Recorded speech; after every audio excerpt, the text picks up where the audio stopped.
Hey guys, first fan of the night. First fan of the mid-afternoon. Yeah, here with Andy. I've already filmed this C18 adjustable, but Andy wasn't here for it, and since he particularly likes antiques and hunters of all eras, I wanted to make sure we got a video with him.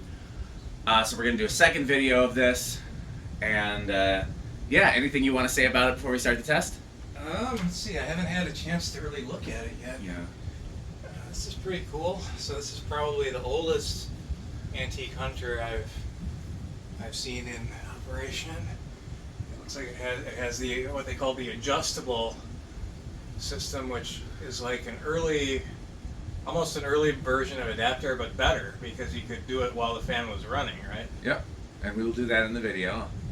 It's got this really neat coppery finish, which Dan was telling me they did their best to preserve. Yeah, we had to basically sandblast the parts, but we tried to leave as much of the original copper as we could, and then we touched it up with the copper and black paint to try to make the whole thing look like it was supposed to. But at the same time, also, we didn't want it was a deliberately not perfect restoration, if you know what I mean. Sure. Like we didn't unlike the R52s that we did, or the where those are basically look like they're mint off the line. This is supposed to look a little relict.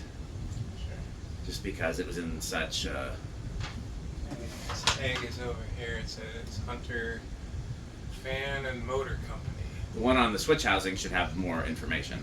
Okay, yeah, that one says Hunter Adjustable. Hunter Fan and Motor Company, Fulton, New York. I should hit him in the head by turning the blades on now. Can't quite tell. It's supposed to be a 1.9 amp, just like Yeah. all the later Hunters until the R&M era, or until the original era, basically. Yep. Well, no, I think you're right. Well, yeah, until they switched production to Taiwan. Like, obviously they still have the windings here, but like the parts were made in Taiwan. That's when they went to the 2.5s. No, the 2.5s were like the early two-speed R&M originals were 2.5. Not the first two speeds. The first two speeds were still 1.9. I've got a 1.9 two-speed here somewhere. Okay. Yeah. Once they switched to the two-piece canopy that was hot metal or aluminum or whatever it is, they were 2.5. But some of the early ones with the plastic two-piece canopy were still 1.9, I think. Gotcha. Okay. Let's see. And that ribbed canopy, I've never seen that on a Hunter before. That's the earliest canopy, and the 6-blade ones, like I kind of halfway replicated it in my house, would have used that canopy, and the Turek versions would have used that canopy, and then the very first adjustables would have used that canopy. That's one of the reasons why I bought this one and why I spent so much for it, is because I'd never seen one with the original canopy before. Yeah, that's pretty unusual. And then we got the top of the motor housing looks similar to like the later ones, but not. There's some differences. It's a little bit like the holes are bigger. It's the same as all the way to 1970. Those are 1970 ones over there, and those have the smaller holes. Yeah. But like the R52s that we restored have the same top casting as this one. They literally kept the same top casting from the early 1900s all the way until 69. Okay. And that makes sense. The interesting thing about this one, though, go ahead. I'm sorry. Because these are the 22046 with the trumpet canopy, but they have like the later casting, top casting, which is my favorite variation. Same as the original. I like that casting better. It's a little chunkier. Yep. But interesting thing about this one, doesn't have an oil port. Interesting. Yeah. So where do you oil it? You just have to get it in there. That's what she said. Yeah. Okay. Well, I believe it's set to low.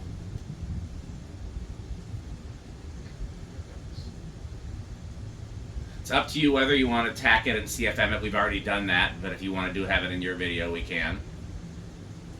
Yeah, I don't think we need to. All right, I would agree. I believe that's low. I'm letting it drop to make sure. Because you're going to have all the current draw values.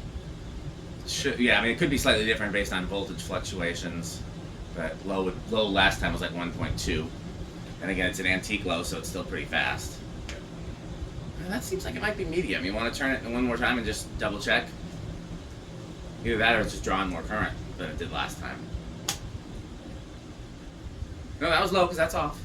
So high, medium, low. You want to adjust it while it's running? You want to wait for high? I can do that now, I guess. Okay, so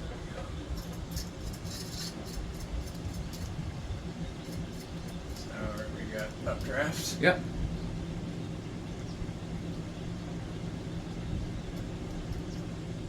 And then downdraft again. I wonder why they dropped that, honestly. That's such a cool way of doing it compared. It took a lot of finagling to get it to work because of the years of paint and the years of grease and stuff like that. I'm sure this was much more failure prone than the Adaptair mechanism. Probably. Okay, so we're going to go to off by medium.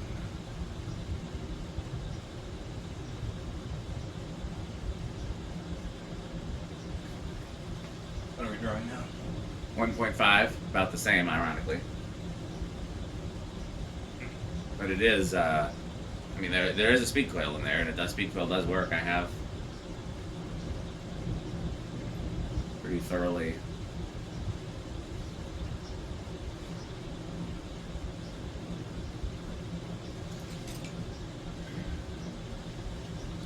So just as an example, the canopy was all the way down to bare metal. So what you see on the canopy is copper and black spray paint, whereas some of the motor is still the original.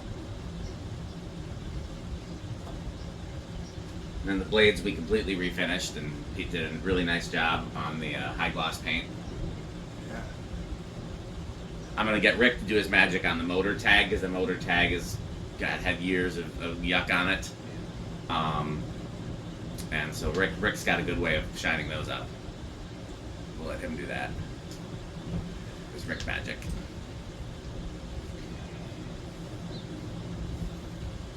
Seamlessly get my phone back onto the tripod here.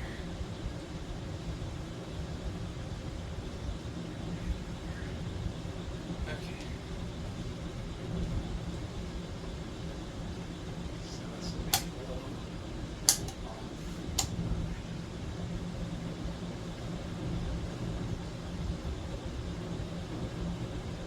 So, doesn't seem any faster. I mean, it's drawn more current. I think a lot of it has to do with the blade pitch, and again, since this blade pitch is adjustable, and since we had to take the mechanism apart and put it back together, we basically guessed at what the blade pitch should be, you know. Because if you have it too far one way, then it doesn't go far enough the other way. So we were finagling. We did a little bit on camera in the last video. I think this is about as good as it's gonna get. But you can adjust the blade pitch, like you can adjust how steep it is. Just you can't. The amount of travel is limited. If that makes sense. Yeah. That's a little shallower, but yeah, definitely speeding up. We'll go. Yeah, that's like flat, pretty much.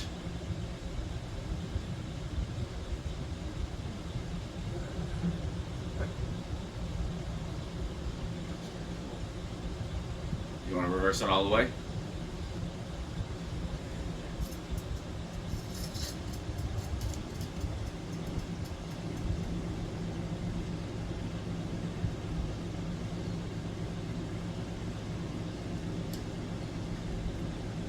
Feel any air down here. Well, no, because it's going up. Yeah. Okay. Well, ready for spin down?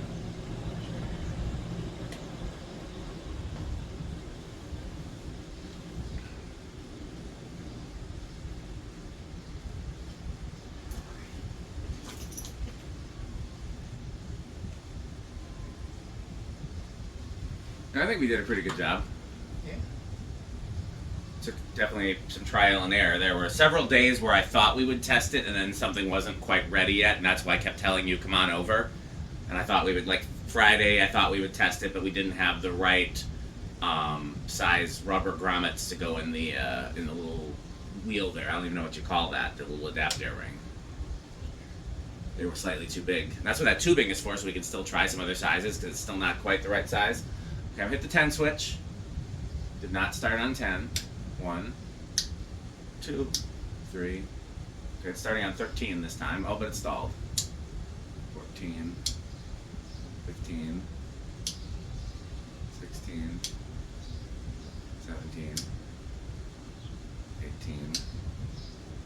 there's still a stiff spot. And I'm pretty sure the stiff spot is in the little mechanism, not in the motor itself. Should I give it a push? No, I want to see where it starts. Be cheating. Yeah. There we Oh go. yeah, that's quite stiff. Give it a nudge. Yeah. 23 is where we are now.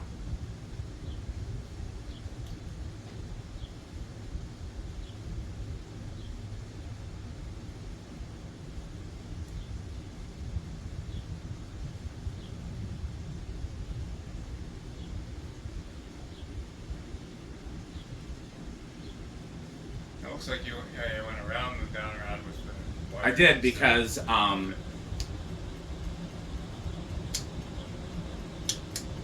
down. Yeah, I did because I can't remember why. We had a reason. I mean, when we install it, we won't do that. But I have seen pictures of installs where they've done that. yeah, it's definitely a thing. Stupid, but I guess maybe they screwed the pipe on and then realized. Yep.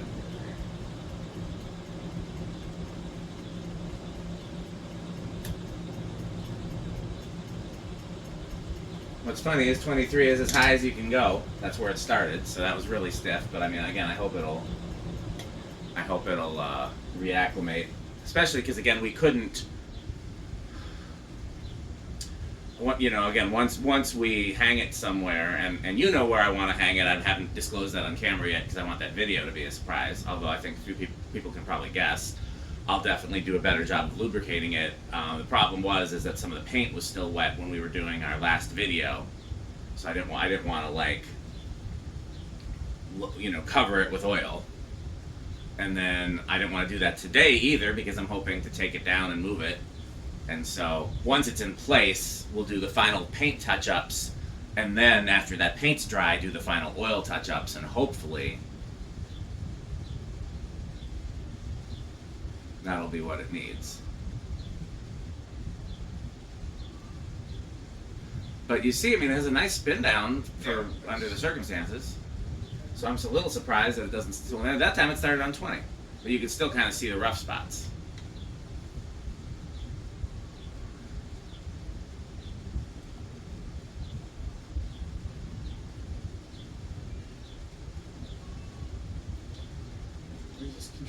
Pete's solid state is different than mine.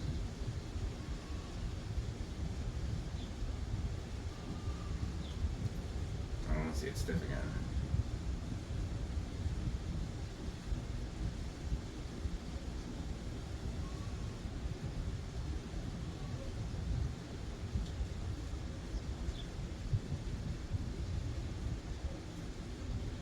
What did I do wrong? Is it completely stuck? Here, push it by hand. It's just...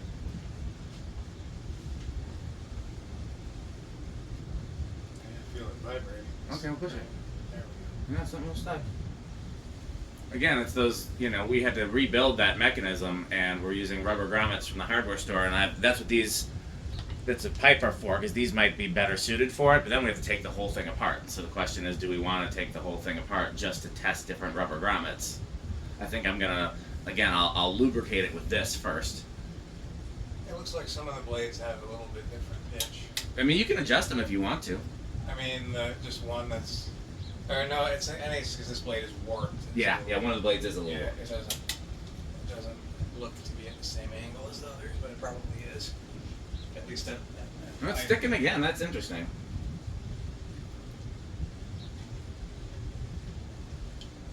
Or if it just, well, Could be the heat today too, making the rubber swell up. yeah, possibly it's a little humid. Oh. Tell you what I will do then. I think I did this in the last video too. I'll just put a little bit of the magic elixir in the channel here. Because that's, I'm pretty sure, where the sticking is happening. In that channel.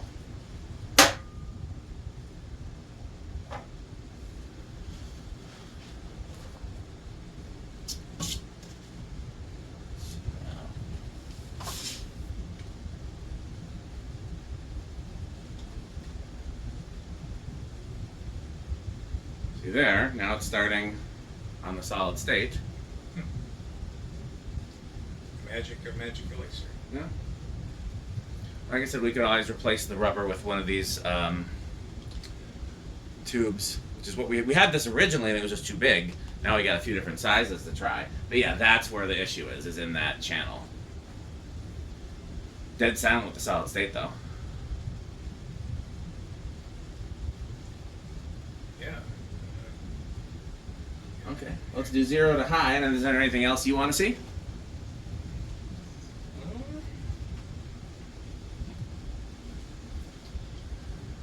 That's about it, I think. So high ends up at being like 1.83. Where how high do you think it's going to go? I'll say. Well, I know it's going to be a big inrush. Yeah. I'll say. What did you say? 1.83. Yeah. I'll say 1.9. I'll say 2.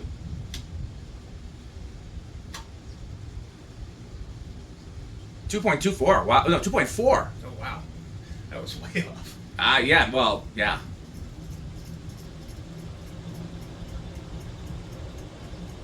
That's dripping oil. Yeah. Probably have to touch up the paint on the switch housing, but you know, that's his life. Well, how handy is this fan? What kind of storm is it? Pete clocked it in the storms category, but I couldn't remember which storm was the most powerful. Yeah, EF5 definitely. Although the 22046 like that is still in the late R52, which looks basically the same, except I've just today learned for having the older casting Yep. on the top. That's the difference between the R52 and the 22. I learned that when I hung the I hung the R52s in my bedroom, and couldn't figure out why they look different. And then I realized the difference is the top casting, because it makes the overall motor just a little slimmer. If you look at this motor, because this is basically the same casting, it's just a little bit slimmer than those later motors. Yep. And I was like, why do these look different? And that's why. So, let's do one more 0 to high, and this time I want to be up close to Sure. it. You want to do it in reverse? Doesn't matter. At the very least, you can reverse it with it stopped. We haven't shown that yet, I don't think. And then whether you keep it on reverse or put it back and forward, that's up to you. No, I agree. The 22046 Adaptair is my very favorite Hunter anything. Original, anything that Hunter Fan Company put out. But Okay, so here we're going to do this might be the coolest thing that Hunter put out. Yep. Yeah, I think this is a little bit cooler than Adaptair, just because you can do it from, yeah, and it's easier to reach too. You don't have to reach right way up in here and Yeah. finagle that little thing. Okay. It's pretty cool looking, too. Yeah. Alright, dripping oil right onto my hands here. Yep. Well, welcome to the barn. Yes. Okay. Ready for 0 to high? Hit it. Is it stuck again? Yep, it sure is. Jeez. Push it by hand, yeah. That should be all it needs.